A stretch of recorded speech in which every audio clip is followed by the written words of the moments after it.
They have been preserved in this library in Naples, but any attempt to open them turned them into pieces. But what was found here, with the help of artificial intelligence, could change the way we understand history.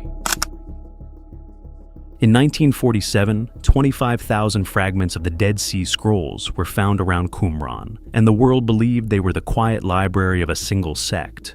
But when an AI system analyzed the entire surface of the writing in 2024, the data exposed a contradiction that was hard to explain.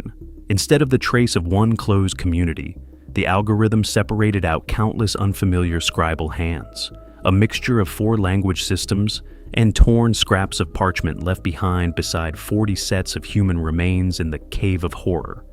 Even more troubling, the Book of Esther, a text built around survival itself, had vanished completely from the archive. These clues break apart the entire picture of a local library. If these tens of thousands of manuscript fragments were never the collection of one group, but the remains of an emergency evacuation before Rome crushed Judea, then how much history is the absence of Esther hiding? History that never made it to shelter in time.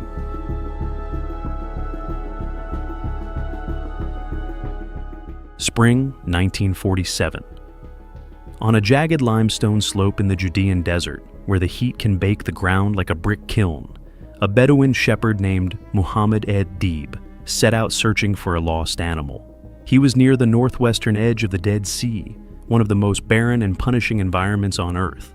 Standing before a narrow crack that cast a deep black shadow into the cliff face, Muhammad picked up a stone and hurled it inside, hoping to drive the goat back out. The sound that echoed from the cliff immediately felt wrong. It was not the dull clatter of stone striking the floor of an empty cave. It was the sharp, brittle crack of pottery breaking. Risking the climb down into the suffocating hollow, the shepherd found a row of clay jars sealed with lids. When they were broken open, what spilled out was not gold or silver. Inside the jars were yellowed scrolls of leather, parchment, and papyrus, carefully wrapped in layers of linen. They had rested in silence, sealed away from the outside world, for almost 2,000 years. A shepherd's accidental discovery lit the fuse on one of the greatest excavation campaigns of the 20th century, bringing to the surface what the world now knows as the Dead Sea Scrolls. In total, archaeologists recovered roughly 25,000 fragments. They were not gathered neatly inside a single room. The entire body of material was scattered and hidden across a series of caves around the Qumran area. Their sizes varied wildly. Some larger pieces still preserved columns of text, but most had crumbled into tiny scraps no bigger than a fingernail. Once cleaned, the surface of the parchment revealed the oldest surviving copies of the Hebrew Bible, alongside countless legal texts, community rules, and ritual writings from Jewish life during the Second Temple period. For decades, scholars framed this treasure inside a story that was easy to understand. The scrolls were attributed to the Essenes, an austere Jewish sect believed to have lived apart at Qumran. History was retold this way. When the Roman army descended and devastated Judea, the Essenes gathered their entire library and hid it inside the cliff caves to protect their inheritance. That explanation easily convinced the public. People are drawn to simple stories. One community, one place, one shared library, and one coordinated act of concealment. It identified the owners of tens of thousands of fragments and gave history a safe answer. But the physical pieces themselves refused to fit that mold. When specialists handled the artifacts directly, the structure of the scroll collection began to reveal something far messier. A local library, no matter how large, always leaves traces of consistent storage habits. People living under the same religious roof tend to use the same materials, share a vocabulary system, and preserve inherited styles of copying. The range of the texts can usually be mapped with some clarity. The Dead Sea Scrolls break every one of those standards. Their materials are completely inconsistent. Many scrolls were written on the thick, carefully prepared parchment, yet a large number of others were written on fragile papyrus. The durability of the ink also swings to extremes. In some passages, the writing remains black and sharp, each detail still clear. Across thousands of other fragments, the ink has faded almost completely, leaving only rust-colored stains bleeding into the skin. The largest crack in the Qumran theory lies in the language system. Beside traditional Hebrew, the scrolls record a dense presence of Aramaic, the everyday language that spread widely across the Middle East. More unexpectedly, archaeologists found many fragments written in Greek, the script of communities shaped by Mediterranean culture. Interwoven among them, some texts use Paleo-Hebrew. This was an ancient script that had already disappeared from everyday civil transactions by the time these scrolls were copied. Its appearance carries the shape of an artificial technique, as if the writers were covering the text with a sacred authority borrowed from the deep past. That mixture of mother tongue, trade language, foreign script, and ancient lettering begins to fracture the boundary of one people, one library. In 2024, an inter-university research team decided to intervene. They did not cling to old translations. They digitized the entire body of artifacts. The fragments were passed through standard imaging, infrared imaging, ultraviolet imaging, and spectral data capture. This enormous package of information was fed into an artificial intelligence model designed to analyze ancient writing. Their motive was practical. They were not using AI to overthrow history. They needed to solve a physical problem. 25,000 loose fragments create a mass of information beyond the simultaneous processing power of the biological brain.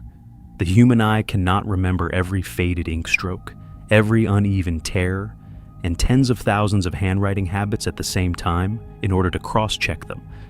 The machine learning model was assigned to scan the anatomy of each letter. The algorithm measured the darkness of strokes, the tilt of characters, the language type, the locations where ink had pooled or dripped, and the matching broken edges of parchment pieces once torn apart. The first analytical report did not return a complete answer. It returned an uncomfortable warning sign. The scroll archive showed a degree of diversity far beyond the scale of a closed collection. There is nothing unusual about ancient people hiding sacred texts. The paradox lies in the fact that the collection inside the caves around the Dead Sea looks like a deposit gathered from many sources, handled by countless scribes, and stretched across many generations. It lacks the synchronization of a local bookshelf. It looks more like a mass grave of fragments drifting in from different territories. The cover story of a quiet library officially shattered. If the Dead Sea Scrolls truly were the internal property of a single community living along the Dead Sea, why do their fragments carry the marks of so many languages, so many materials, and so many layers of time stacked on top of one another?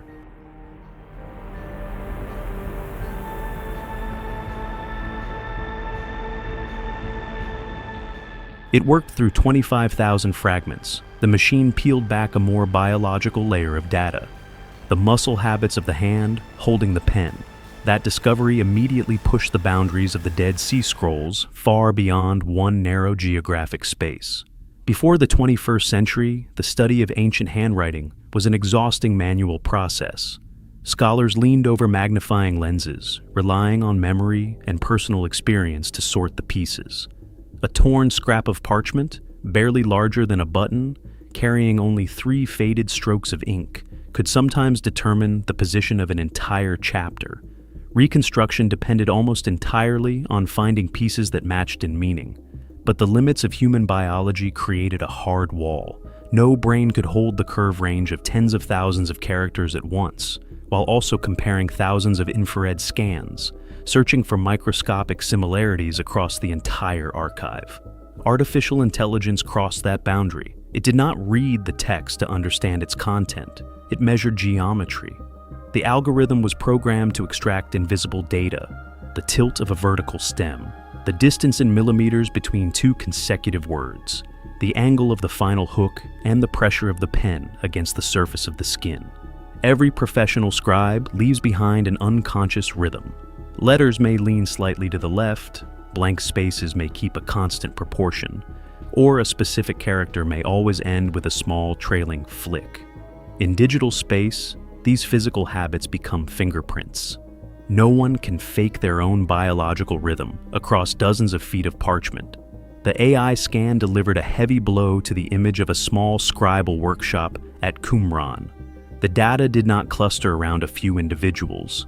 It separated into dozens of completely distinct scribal groups spread across a much wider field. The heat map showed that some handwriting styles appeared frequently across multiple scrolls. These were clear traces of professional text production workshops, places where scribes worked in an organized system. More strikingly, many other handwriting styles appeared only on a few isolated fragments. Their microscopic structure shared no common features with the rest of the scroll archive. They were outsiders.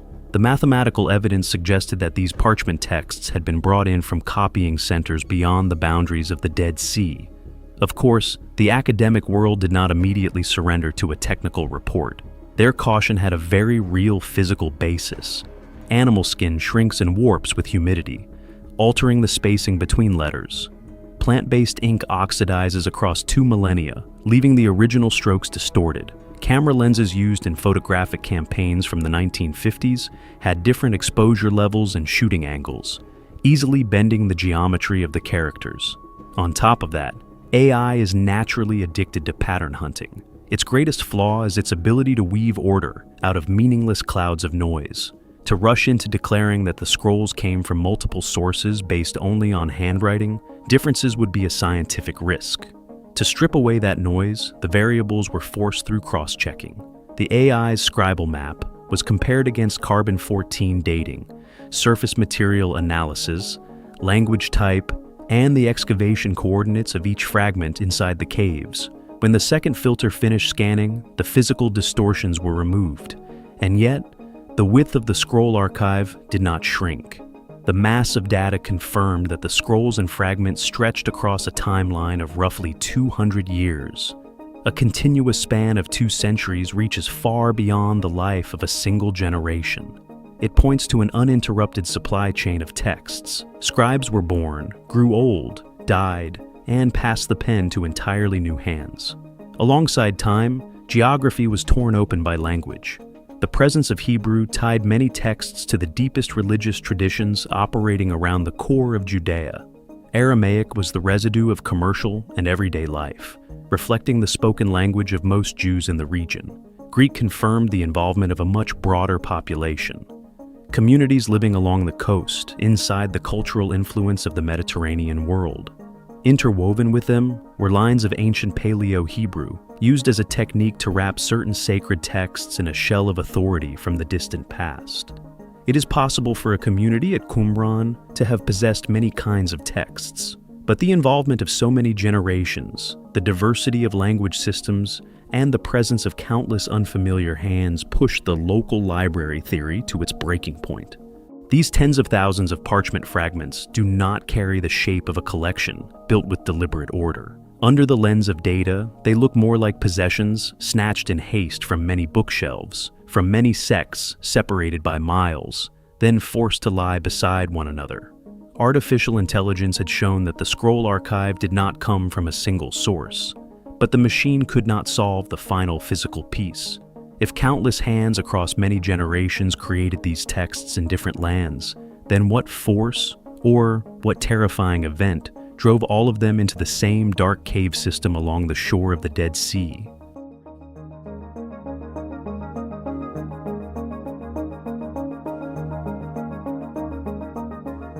The rugged cliffs along the Judean desert carry a brutal physical truth. This environment is stripped of water, starved of light, and almost completely cut off from the roots of trade. For a long time, archaeologists treated the cave network along the Dead Sea as little more than a system of dry storage rooms, ideal for preserving parchment. But the traces left in the darkness point to a far bloodier function. At least some of the caves in this region did not hold the books of peaceful scholars. They were the final stop for people running from the sword of an empire. The sharpest physical clue lies at a location known as the Cave of Horror. Its position destroys any hope of ordinary access. The cave mouth hangs in the middle of a vertical cliff, dropping dozens of feet below the canyon rim and standing far above the ground below. To enter this space, modern exploration teams have to use winch cables and specialized climbing gear. In 2021, an Israeli archaeological team risked their lives by lowering themselves down into the cave. There, they brought roughly 80 rare manuscript fragments back into the light. The name Cave of Horror did not come from those pieces of parchment. It came from an earlier excavation. Beneath the tightly packed dust of the cave floor, researchers found 40 sets of human remains stacked together. Forensic examination and carbon dating locked this tragedy into the Bar Kokhba revolt, the burning period from AD 132 to 136, when the Jews rose up against Roman rule. The people who died here included men, women, and children. Their bones carried no sword cuts, no mechanical trauma from metal weapons. Their deaths came from exhaustion. Roman forces had set up camp above the cliff, sealing off the narrow routes of escape. The crowd below was trapped inside a giant stone snare. There was no underground spring, no food reserve. They slowly died in extreme hunger and thirst, still clutching the keepsakes they had carried from home. Beside those ruined skeletons, the 2021 archaeological team recovered fragments of the Scroll of the 12. The parchment surface contained passages from the books of Nahum and Zechariah. One physical detail on these fragments immediately broke apart every academic assumption. The entire text was written in Greek, not in traditional Hebrew script, and not in Aramaic. The presence of Greek scripture inside a mass grave tears open the image of one specialized conservative group of monks. It provides hard evidence that sacred property was not monopolized by a closed sect around Qumran. Hellenized Jews, people accustomed to using a foreign language, also took part directly in the effort to hide their faith. A larger, more flexible, more diverse world was revealing itself in the heart of the desert. Of course, the tragedy of a single cave cannot be used as a mold to explain the origin of all 25,000 fragments of the Dead Sea Scrolls. And yet, deep learning technology created a data bridge that could not be easily dismissed. When the AI model used infrared light to separate the faded ink strokes on these 80 new fragments, it cross-scanned them against the original archive. The algorithm confirmed microscopic similarities in writing structure and parchment processing methods between the artifacts from the Cave of Horror and countless fragments from other caves. The data network began linking a tomb of the dead to dozens of nearby storage coordinates. Under the frame of artificial intelligence, the rock fissures along the Dead Sea lost the image of natural bookshelves. They emerged as emergency shelters. The idea of an organized Qumran library suddenly became too narrow, too small to contain the scale of a wider evacuation. Some caves may truly have served as periodic storage spaces for local people, but many others were the end of life itself. Sacred texts do not grow legs and walk underground on their own. Under the pressure of Roman pursuit, Jewish communities were driven into a corner. Tens of thousands of parchment scrolls were pushed into darkness alongside hunted human beings. If these scriptures were sealed and carried away by bloodied hands, then the Dead Sea Scrolls are no longer a static collection. They are the physical aftermath of an attempt to rescue national memory at the very moment that civilization was being crushed. At the edge of life and death, when people have only minutes to gather what they can and run, everything carried is the result of a brutal decision. Choosing one object means abandoning another. The weight of parchment scrolls works directly against the speed needed to move across vertical rock. If these caves were truly the final stop for people with no road left behind them, then in that chaos of escape, which book was forced to remain forever outside the cave? Among the 25,000 fragments recovered from the caves along the Dead Sea, scholars have managed to reconstruct traces of nearly the entire Hebrew Bible. Dozens of major books left physical evidence behind. Only one is completely absent. The Book of Esther has vanished. Not one ink stroke, not one scrap of papyrus or parchment carrying its words has ever been found. That absence cuts against the survival logic of a people under pressure.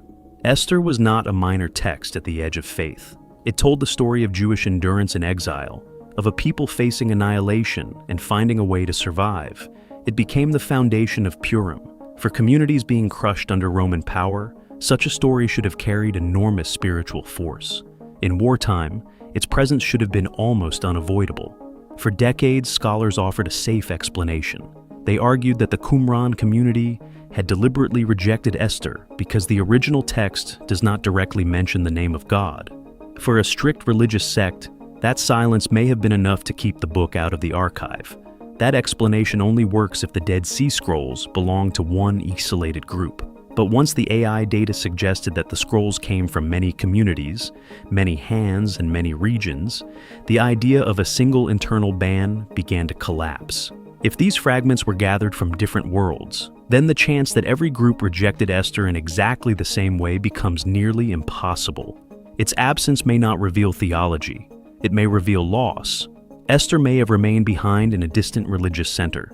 The guardians of the text may have been killed before they could carry it into the desert, or the chest that held it may have been burned by Roman soldiers before it ever reached the caves.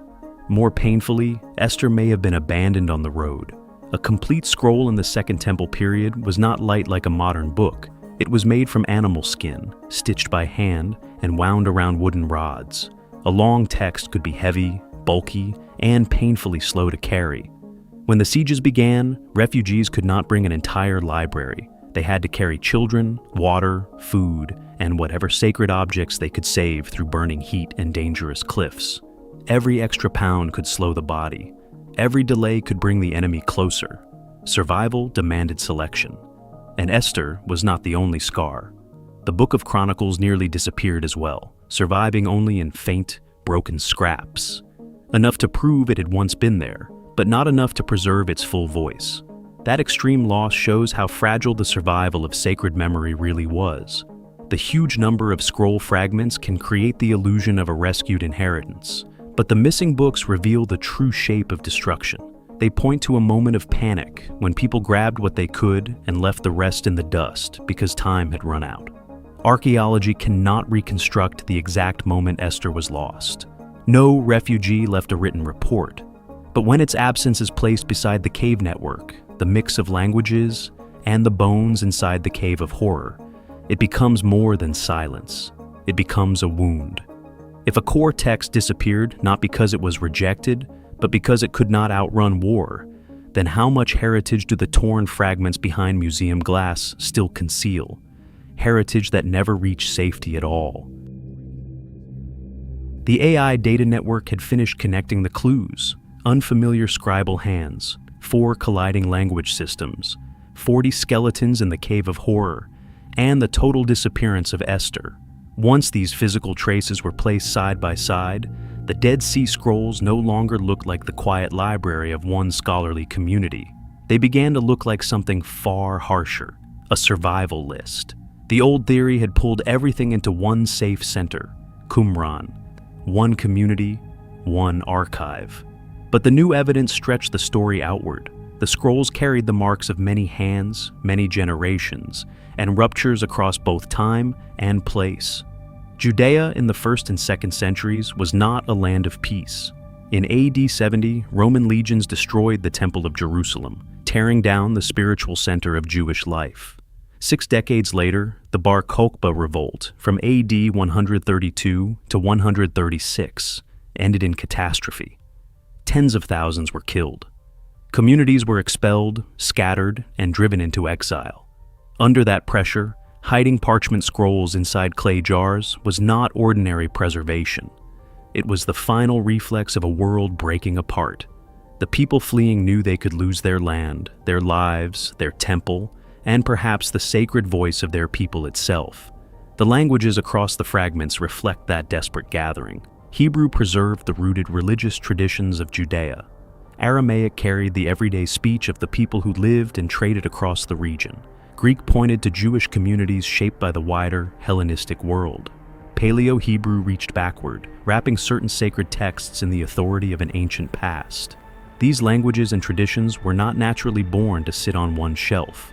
War forced them into the same darkness. AI cannot name the person who carried each scroll into the caves. It cannot rebuild the face of the hand that placed parchment inside a jar and sealed it shut. But the data does prove one thing clearly. This archive is too vast, too diverse, and too complex to be reduced to the story of a single small sect.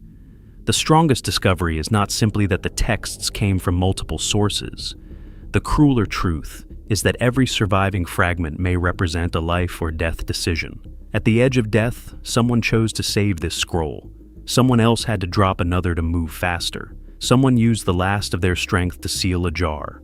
And almost certainly, none of them ever returned. The surviving fragments are not merely tools for studying ancient reading habits, they are silent witnesses. They list what escaped the hands of death, the spears of Roman soldiers, the fires that consumed temples, the roads of exile, and the darkness of forgetting. If the great evacuation theory is true, then the Dead Sea Scrolls are not a complete archive of early scripture. They are an attendance sheet of what did not burn. And by surviving, they cast an even larger shadow over everything that was not saved, scrolls left behind, translations buried in ash, and traditions that never made it through the cave entrance. The greatest question is no longer only who wrote the Dead Sea Scrolls. If the fragile scraps preserved today are merely what was pulled back from annihilation, then how many other versions of faith, memory, and human history were crushed outside the caves before the modern world ever knew they existed? What do you think is the truth behind this story? Is there still something hidden beneath the surface that the world has not fully uncovered? Share your thoughts with us in the comment section. Remember to like, share, and subscribe for more. Also, click the next video showing on your screen. You will enjoy it.